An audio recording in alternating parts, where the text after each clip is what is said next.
संसद में एसआईआर चुनाव सुधार पर चर्चा जारी है। इस दौरान सपा प्रमुख अखिलेश यादव ने अपनी बात रखते हुए बड़ी मांग कर दी।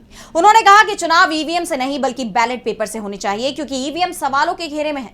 उन्होंने विकसित देशों का हवाला देते हुए कहा कि जब बाकी देश ईवीएम को नहीं स्वीकार कर रहे तो हम क्यों स्वीकार करें। सुनिए अखिलेश यादव का पूरा बयान। इलेक्शन बैलेट पेपर से होना चाहिए और इसलिए होना चाहिए कि बहुत प्रश्न लग रहे हैं, बहुत उंगली उठ रही है।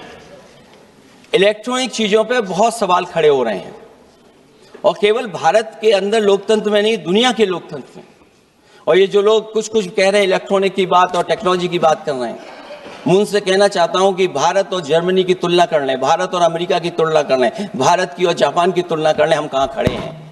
अगर वो संपन्न देश जो टेक्नोलॉजी में हमसे कई गुना आगे हैं, अगर वो स्वीकार नहीं कर रहे ईवीएम, तो आखिरकार हम ईवीएम को क्यों स्वीकार कर रहे हैं। अगर उन देशों में लोकतंत्र है और बैलेट से वोट पड़ रहा है, तो यहां पर भी बैलेट से वोट पड़ना चाहिए। और जो मेरी जानकारी जहां तक पहुंचती और जानकारी है मुझे, वो जानकारी ये कहती है कि जर्मनी में अगर आप ईवीएम से वोट डालेंगे तो वो अनकॉन्स्टिट्यूशनल माना जाएगा। सोचो, जर्मनी जैसा देश बैलेट पेपर से वोट डलवा रहा है, तो आखिर भारत जैसा देश हम बैलेट पे क्यों नहीं जा रहे हैं।